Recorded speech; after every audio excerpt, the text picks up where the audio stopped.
I want you to wiggle your toes and I want you to say, love exists for me. It's a when, it's not an if. And you have to get into this headspace because all of the tips I can give you can kind of go down the drain if you don't believe that love is out there for you. This is episode number 515 with Bela Gandhi, online dating tips for summer love. We are going to be talking about how to date while COVID restrictions are lifting as we tape this, and by the time this airs, it will be summer, and things are changing. And so I'm really excited to have Bela Gandhi on my podcast today. I'm Sandy Weiner. Welcome back to Last First Date Radio, where we believe it is never too late to go on your last first date. And if you want support on your journey to lasting love, I wrote a book. It's called Becoming a Woman of Value: How to Thrive in Life and Love. Whether you're single or in a relationship, this book will inspire you to play a bigger game and succeed in all areas of life and love. And you can find it on Amazon for Kindle or paperback. This week's tip from the book is step number 16, don't make assumptions. It's amazing how many people make assumptions, right, Bella? All the time, every day, all day long. Sometimes assumptions that might be too positive, sometimes assumptions usually that are too negative, but either one can derail us. Yes, because we make up stories. And so I want to encourage our audience today to just, when you are sure that this person means this or said that and that's because they are this, just take a step back for a minute and get curious about what really is going on, because the only person who can answer that is the other person. Before I bring Bella on, I want to invite you to join our Facebook group. It is a fantastic group for women over 40 who are dating or in relationships. It's a place where you will get positive support, not a place where you can just come and vent and be hating on dating and hating on men. This is a place where you will grow. So join us at your last first date. And now for my guest, Bela Gandhi. You just heard her a minute ago. She is a wonderful person. I'm happy to call her a colleague and a friend. She is a dating and relationship expert and the founder of Smart Dating Academy. She has been featured everywhere, so you may have seen her on Good Morning America, Steve Harvey Show, Today Show, Kelly Clarkson, ABC, NBC, Fox. She's always on talking about the latest in what's going on in the dating world. And her company, Smart Dating Academy's approach is to help clients clarify what is right for them, who is right for them, and stop old dating patterns using technology in the right way, not in the wrong way, so they become positive and enthusiastic about dating. And as Bella says, they become psychotically optimistic about dating and finding love. Absolutely. So welcome, Bella. I'm so excited to be here today. Thank you for having me. So excited to have you. So summer love, I think of Greece, summer love, and Have me a blast. And my name is Sandy, so I was the star of that one. I'll play Danny for this. No problem. I'll be Danny Zuko. Thank you. How can people find love this summer? I mean, things are changing, as I said at the beginning. COVID restrictions are lifting, even though it's still there. What tips can you share with our audience? Number one, you guys, successful dating begins and ends in your mind. And if you're feeling down and out, gloom and doom, there's no good people out there, only the people that I don't want message me, but the people I want never message me. All of that is monkey brain stuff. I'm telling you, what you need to do is embrace this new attitude that Sandy referred to as psychotic optimism. And you know what that means? That means you are optimistic about the future of your dating life this summer and at any time.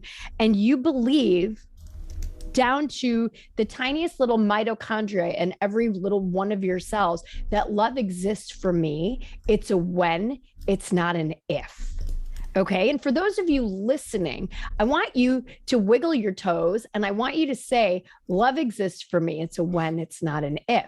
And you have to get into this headspace because all of the tips I can give you can kind of go down the drain if you don't believe that love is out there for you. So, as they call me, the fairy godmother of dating, I am here. If you could see this, if you're watching it on YouTube, I'm waving my magic wand and I am putting a spell of love on you that love is coming to you. And all you have to do is date like hell until you find this person. It's easy. That's great. I agree with you. The mindset is everything. And we also often look for evidence that our beliefs are negative beliefs, like we're never going to find it. We just like, oh, we go on a date and, oh, see, that wasn't the right person. See, I was right. I was right. So we can also flip that around and wave the magic wand and believe in love. And it's going to happen. We just don't know when. Yes. And you have to get excited about dating. If you're coming into this going, oh God, I have to date. I have to get on the apps. I have to do this. I want you to change the word have to get. I get to date. I get to be on the apps. It is a privilege. I get to meet new people that might become friends, that might become prospects, and I get to learn other people's stories. That switch of the verb will instantly put you in the mindset of privilege, the mindset of, wow, this is an exciting thing. When do we say I get to do this? Oh my God, I get to go to prom. I get to celebrate Hanukkah with my new beau. I get to shop. I get to spend my $500 bonus from work, right? It's always a privilege. Change the word have to get. Love that. Yeah, we don't see it as a privilege. We dread it. We talk about, oh God, another first date or another person who disappeared or another. But the fact that we're out there, that we're alive, we're able to date, that is a privilege. Yeah, I love that. People ask me all the time, Bella, who's most successful in the dating process? And I can ubiquitously tell you it's one characteristic. It's people that are positive about the process. To your point, Sandy, if you come in with gloom and doom, Debbie Downer, everyone sucks, dating sucks, I hate this, there's only degenerates out there, that's what you're going to see because we have this ego bias and we want to be right. But when you come in there with this mindset of, I get to do this and love does exist for me, things are going to show up so differently for you. Totally. So let's talk about some other mistakes that people make, especially in online dating. So the first one is come in with a positive mindset, not a negative one. What else do you see? I mean, that kind of founds, to your point, the foundation of everything, because when you come in and you're like, okay, I get to do this, I'm going to find love, I'm going to go on all these dates, then I think the most important thing you need to do in that mode of psychotic optimism and positivity is ask yourself, or more importantly, get counsel from someone who knows how to do this. This is what we specialize in at Smart Dating Academy. Have somebody look at your marketing materials, your online profiles, your photos. Are you putting out the most authentic and the best version of yourself? The research shows we don't put the best photos of ourselves up, that other people will choose differently for our photos in general than we will. So make sure that you haven't just chosen 3 to 5 of the best photos that you happen to have in your cell phone, right?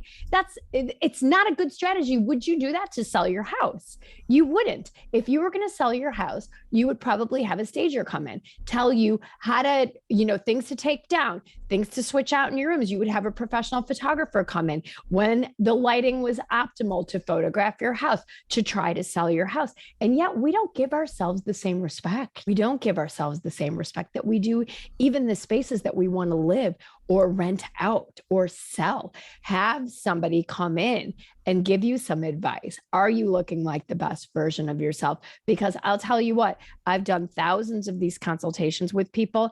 I don't know that I can point to someone that came to me and I'm like, you know what? You're good. Like, this is all amazing.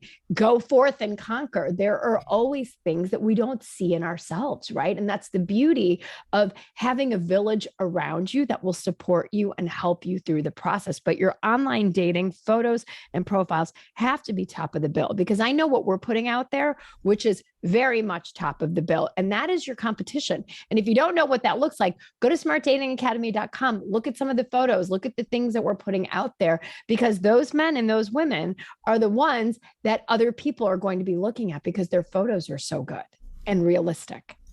Yeah.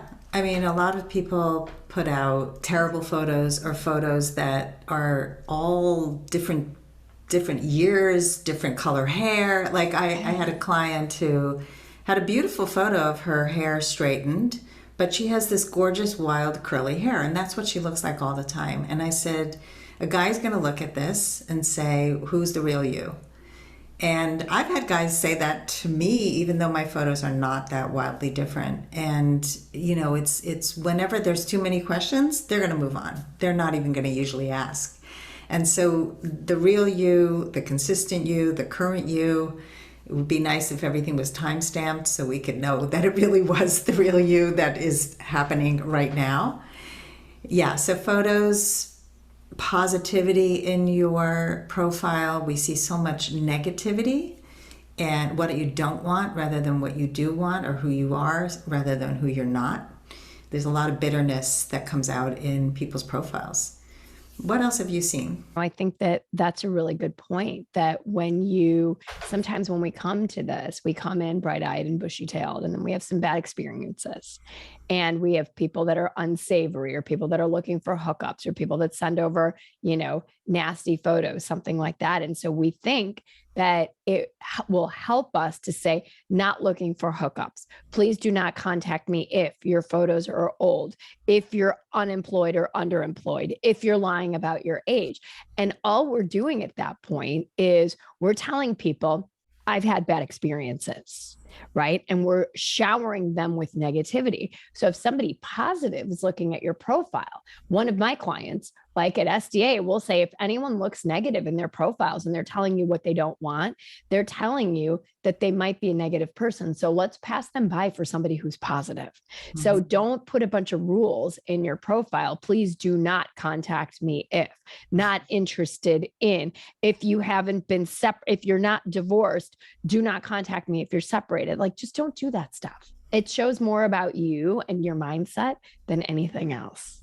Yeah, and often people are just carrying bitterness and anger and haven't healed, and you don't want that. I agree. No. I've also seen people, I teach an online dating course, and there was a woman who had like a very short profile, like, well, I don't really have time for this, so I'm just gonna put a little, I have a son and I like yoga, and contact me if you want to know more. So there are a lot of people who I think don't want to look desperate. And so they put this kind of cool, I'm super cool, like I don't really have time, online dating is kind of creepy, so I'm kind of half in and half out. And, what do you have to say for people who are sort of half putting themselves half in? I'd say, how's that working for you? Right.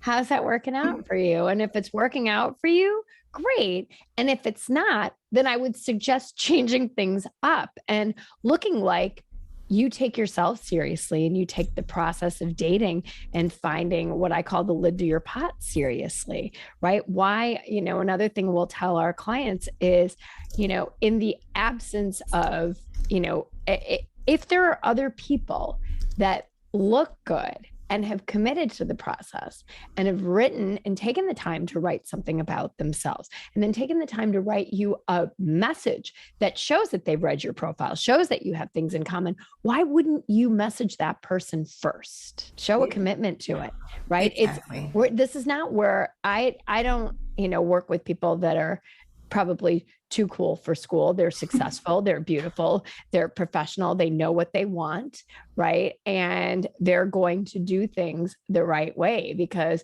they're killing it in the other aspects of life, and they want to kill it here too. And so take these tips and really think about what it is you want to do. And if you're serious about this, dating is the most important thing you'll ever do because it leads you to the most important decision that you'll ever make, which is the person you marry, right? Even Warren Buffett says it's the number one most important decision you'll ever make in your life is the person you're going to marry. So look, if one of the world's richest men tells you that, if I can't convince you, take that to the bank at this point. But these are really important things that you're embarking upon, right? You're not too busy to throw a profile up because you're looking to potentially attract the love of your life.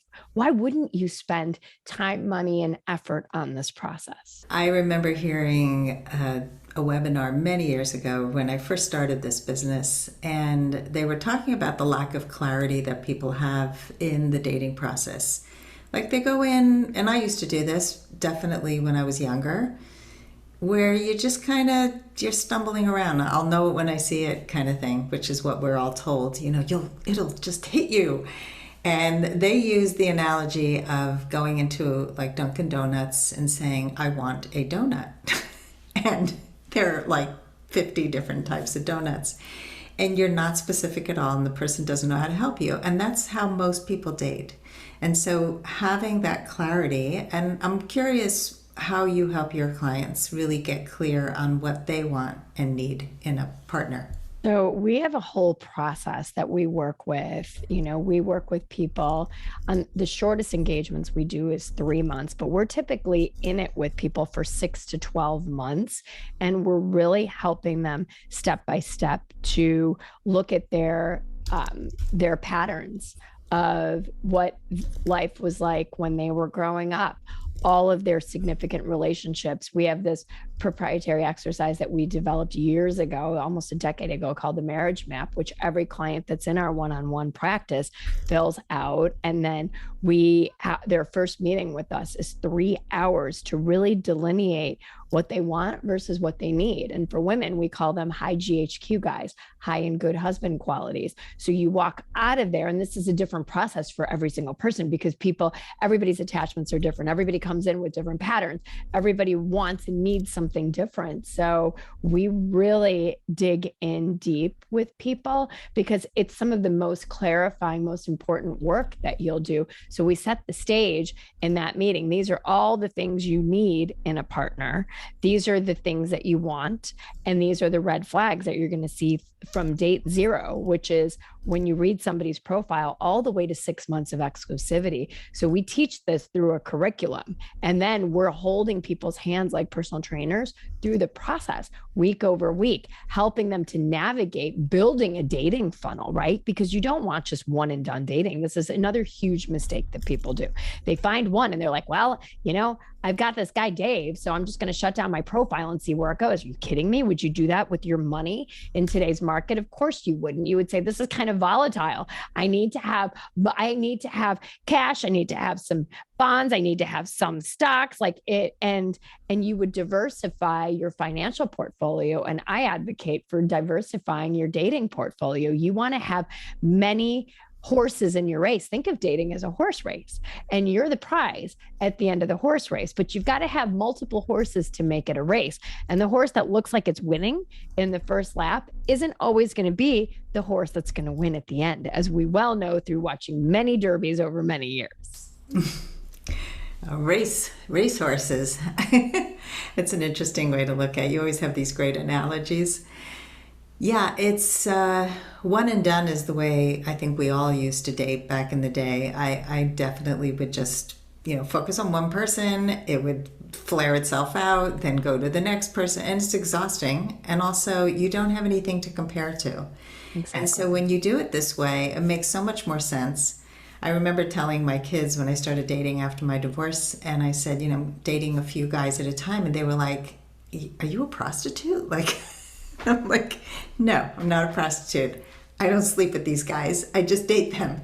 And I'm trying to figure out what's best for me. And over time they got it because they started dating, but it was just like, what?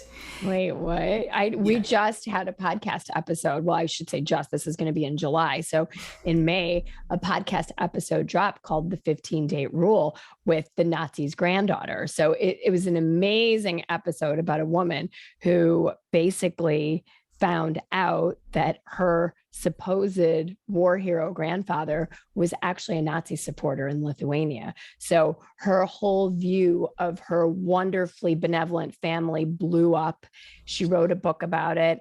Then she had a daughter that died of a heroin overdose. Then she was blindsided by her husband, who asked for a divorce. And then she came in and she started working with us, and how she was just like, oh my God, I don't even know how to date. I haven't been on a date since I was, a 20 something, and how we navigated through that process of helping her. She's now in her 60s, build that dating funnel, right? And how do you navigate dating, to your point, where you don't feel like a prostitute, but you're courting, you're getting to know people, you're doing things slowly. We're certainly not taught how to do this as a kid, as a teenager. I have 2 teenagers, and you're right. You can't be dating 4 or 5 people, or you'll be a slut, or you'll be whatever horrible term they'll call you, right? It's like you have ice cream with the guy twice and suddenly he's your boyfriend, right? So we're never taught how to do this. Our culture doesn't show us how to do the right things. We're not supporting kids in the right way. So as adults, how would we know how to date? I tell people,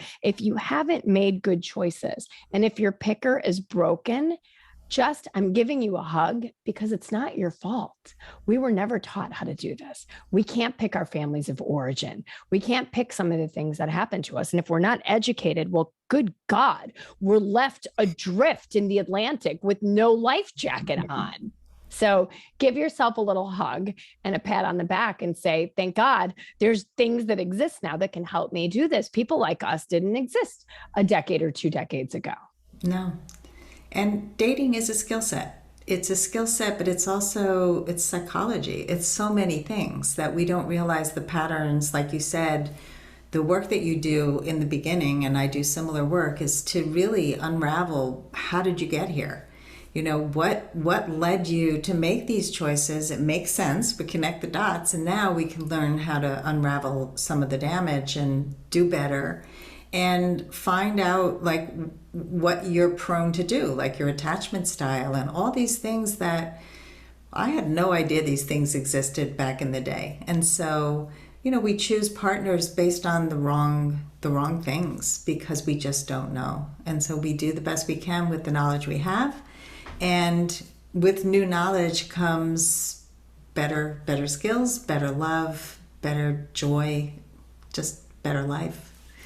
The things that we value in the dating world when people come to us: height, money, physical chemistry, butterflies, job success, travel similarities. Those things don't mean anything with regards to long-term happiness. No, people are so convinced. I had a woman once who needed to have a golf partner. That was number 1 priority. And I said, okay, so let's picture this. 5 years from now, your golf partner, husband, has an accident and he can never play golf again. Will you divorce him? Like, seriously? That's the deciding factor. Another woman was like 70 years old and said she only needed to date men with a full head of hair. And so I'm just like, you've eliminated pretty much every man that exists in your age group. We just stay single instead of being open. Let's take a quick break to hear from our sponsors.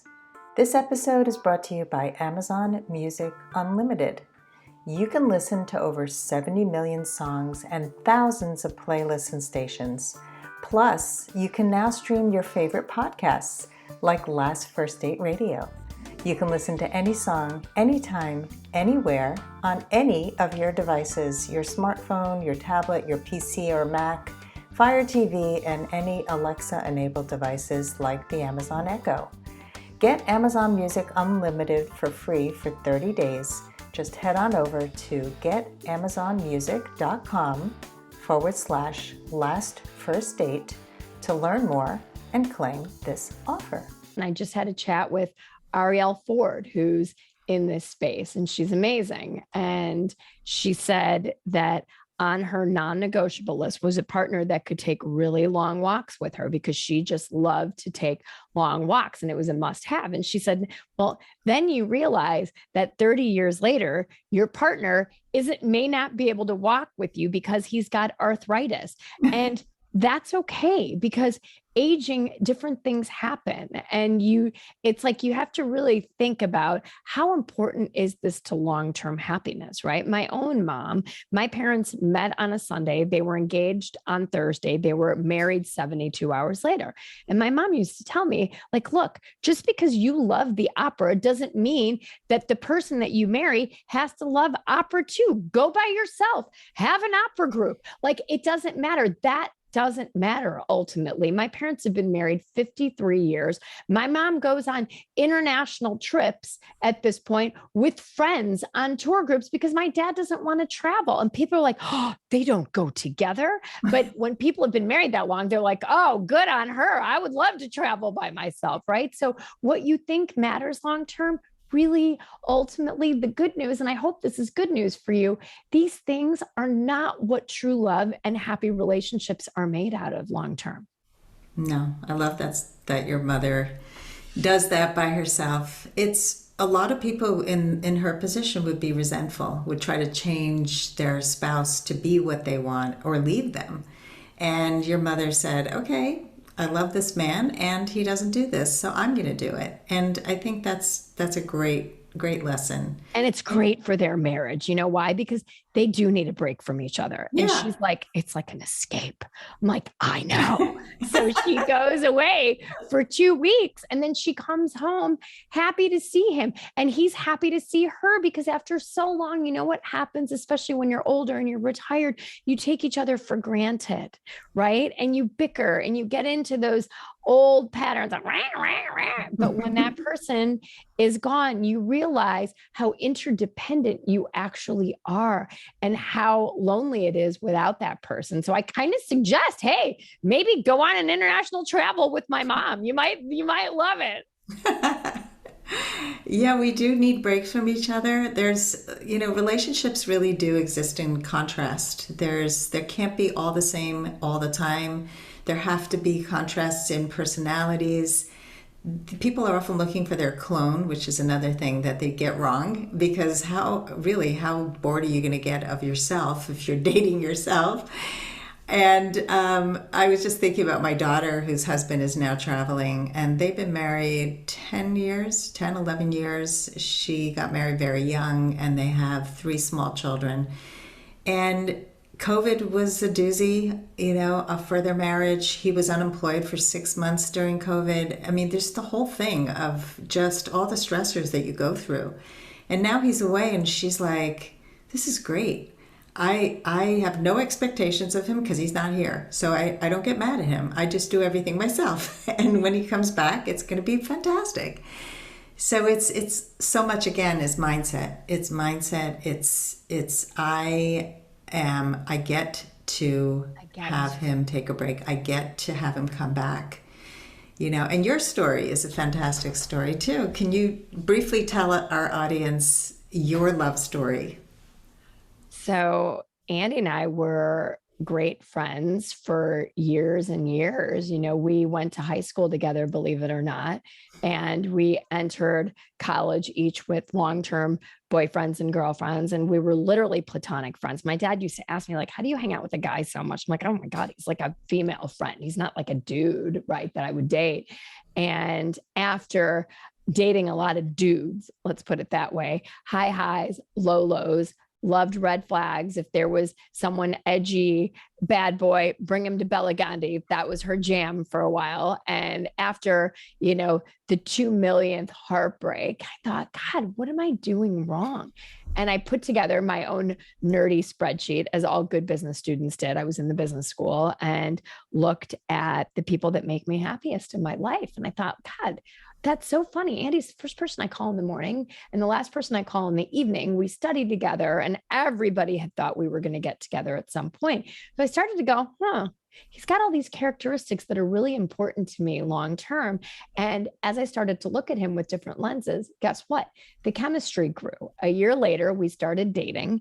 3 years later, we were engaged. And May 17th of this year, we celebrated our 25-year wedding anniversary. So I became the dating oracle for all of my friends, helping them. They're like, okay, what was that? And how did you get out of the messes you were in? And so I started to teach all of them, what I was doing. They're all still happily married. So when my family and I sold our chemicals business, everybody said to me, Belle, you're like, you have this thing that you know how to do and you're really good at it and you've done it and you've helped us do it. Why don't you put a process together and take it to the world? And then in 2009, Smart Dating Academy was born because of how I rewired my own brain to look for love that lasts, and found it and started teaching people how to do that. Nobody taught me how to do this. Hell, I told you my parents were married in 72 hours after their engagement. I had no good role models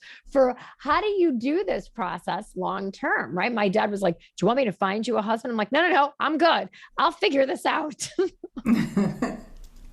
Yeah, you totally did the opposite of your parents. You took a really long time. You were not even dating. And I love that you were able to take a step back.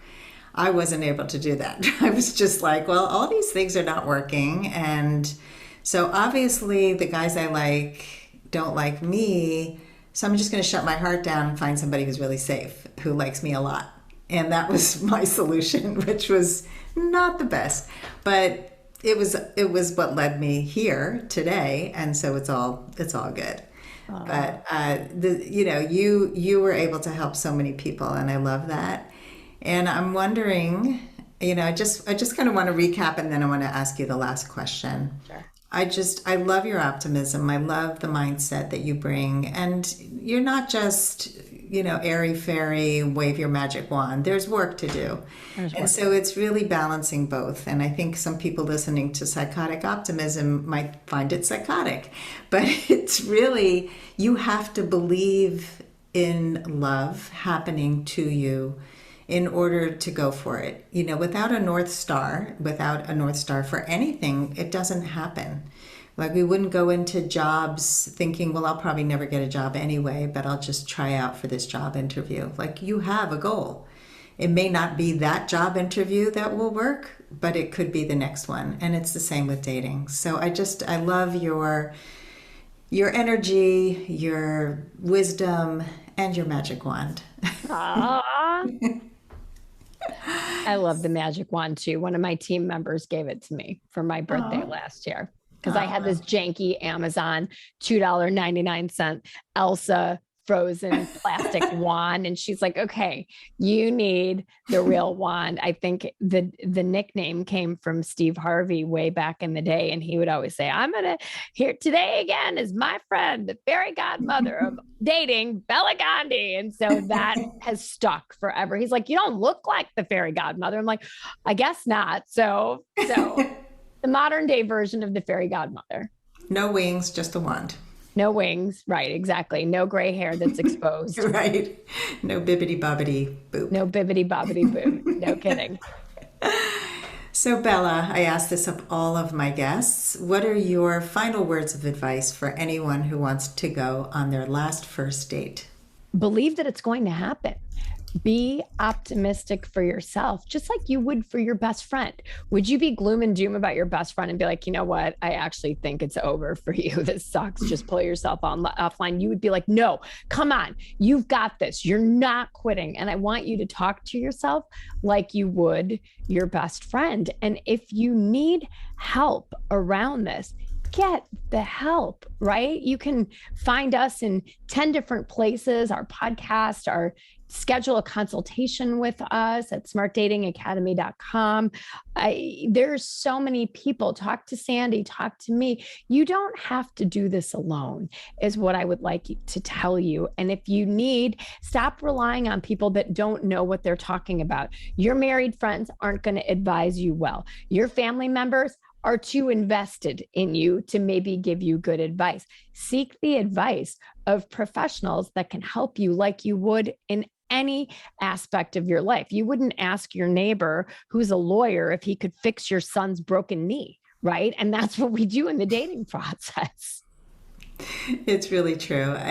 People always say, well, my friend told me this or that, or they told me to break up. They didn't really know, or they told me to date this person who's totally not right for me. And it's just, Lori Gottlieb, the therapist, calls it idiot idiot compassion when your friends give you compassion because they're just like, you're the best. You're never the problem.